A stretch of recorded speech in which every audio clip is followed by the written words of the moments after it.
नमस्कार। आप हमारे नए मित्र हैं तो चैनल को सब्सक्राइब करके ऑल बटन ज़रूर प्रेस कर लीजिएगा। हर रोज़ आपको मेरी कहानी मिलेगी। शीतल जी अपने पति से कहती हैं, बहुत दिन हो गए हैं बेटी से मिले हुए। मेरा बड़ा मन कर रहा है उससे मिलने का। उसके बच्चे तो अभी छोटे हैं तो उसे खिलाने पिलाने लालन पालन में समय निकल जाता है। जब बच्चे थोड़ा बड़े हो जाएंगे तो फिर पढ़ाना लिखाना शुरू हो जाएगा। रूबी को तो टाइम मिलता नहीं मायके आने का, तो हम लोग ही चलते हैं मिलने के लिए। हाँ हाँ भाग्यवान, इसमें कौन सी बड़ी बात है। 1-2 दिन में आप सारी तैयारी कर लीजिए, फिर चलते हैं मिलने बेटी रूबी के घर। तभी उसकी माँ रूबी को कॉल लगाती है। हेलो रूबी, मैं तुमसे मिलने आ रही हूँ। तो हमें लगा पहले तुझे बता दूँ कॉल करके, नहीं तो तू कहेगी बिना बताए माँ चली आती है।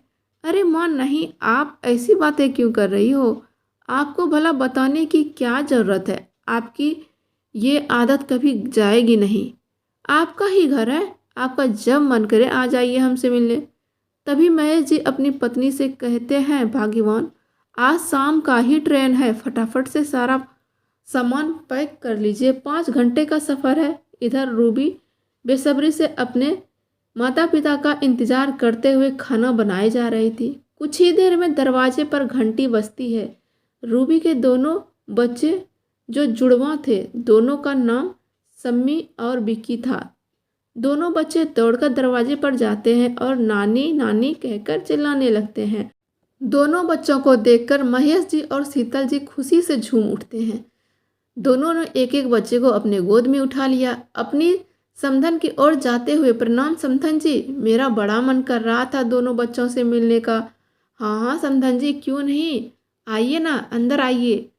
अपनों से मिलने में संकोच कैसा। आपकी बेटी और नातिन नाती का घर है। आपको देखकर हमें भी बहुत खुशी हुई। आइए अंदर आइए ना, आइए बैठिए। किचन से आवाज़ सुनते ही रूबी दौड़ते हुए आई और माँ के गले लग गई। माँ बहुत तेज़ गर्मी है, आप और पिताजी मेरे कमरे में चलिए। कमरे में जाकर शीतल जी कुछ सामान लाई थी, वो निकालकर रूबी को देने लगती हैं। ले बेटा, हमने तेरे लिए कुछ खाने को लिया था रास्ते में, वो भी अभी तेरे बच्चे छोटे हैं ना, तो तू समझ सकती, तुझे अच्छा खाना ज़रूरी है, ड्राई फ्रूट खाना बहुत ही ज़रूरी है। तू अंदर से हेल्दी रहेगी। ले पकड़, थोड़ा काजू किशमिश और अखरोट है, खजूर भी ले लिया था हमने। और मम्मी, ये तुम्हारे दूसरे हाथ में क्या है। रूबी, ये शादी के पहले तू सोने का वो चैन पहना करती थी ना, तो वही रखा पड़ा था घर में, हमें लगा लेती जाती हूँ तू पहनेगी। हाँ हाँ माँ, ये ठीक किया आपने, आ तुझे पहना देती हूँ। नहीं माँ, आप सब इतनी दूर से आई हो, चलो पहले खाना पीना खा लो, फिर ये पहन लेंगे। तभी रूबी की सास कमरे में आ जाती हैं। बहू देखो तो कितनी देर हो गई है, समधी जी और समधन जी आए हुए हैं, तूने अभी तक इन्हें कुछ भी नहीं खिलाया पिलाया है। चलो तू कहेगी तो मैं खाना भी निकाल देती हूँ, तेरा हाथ बटा देती हूँ। हाँ मम्मी जी, बस आ ही रही हूँ। कुछ देर बाद रूबी अपने माता पिता को खाना खिलाकर अपने कमरे में जाती है। उसके ढूंढने पर भी सोने का चैन वहाँ नहीं मिलता है। रूबी को टेंशन होने लगता है और अपनी सासू माँ के पास जाकर कहती है, जब मेरी मम्मी हमें सोने का चैन दे रही थी उस वक्त आप मेरे कमरे में थी। अगर आपने कहीं मेरा सोने का चैन देखा है माँ जी तो बता दीजिए। पता नहीं, मिल नहीं रहा। अरे बहू नहीं नहीं, मैं तो तेरे दरवाजे तक ही थी, हमने देखा तो ज़रूर था तुम्हारे हाथों में, लेकिन मैं दरवाजे से ही वापस लौट गई थी। वो हो सके दोनों बच्चे खेलते खेलते कहीं लेकर चले गए होंगे, निकल गए होंगे यहीं कहीं कमरे से बाहर। नहीं मम्मी जी, हमने सब जगह ढूंढ लिया, कहीं भी नहीं मिल रहा। मम्मी जी, आपने मेरा सोने का चैन चुरा लिया है ना, हमें सब पता है। अरे बहू, ये क्या कह रही है तू, कैसी बातें कर रही है। मैं अपनी बहू का चैन क्यों चुराऊंगी, ये तो सोच भी नहीं सकती मैं। इतना बड़ा इल्जाम मेरे ऊपर मत लगाओ बहू। माँ जी, वो सोने का चैन था, कोई सुई नहीं जो कमरे से गुम हो जाए। आखिर आपने चुराया नहीं, नहीं तो कहाँ गया फिर मिल क्यों नहीं रहा। अपने ऊपर चोरी का इल्जाम सुन रूबी की सास भावुक हो उठी और आंखों से आंसू बहने लगे। तभी रूबी कहती है, माँ जी इन आंसुओं को देखकर मैं पिघलने वाली नहीं हूँ।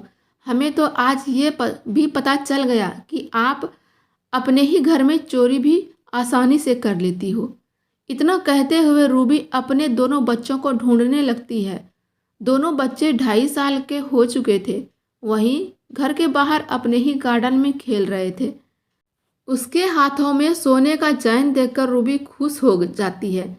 अरे मेरा राजा बेटा, ये चैन तुम्हारे पास था?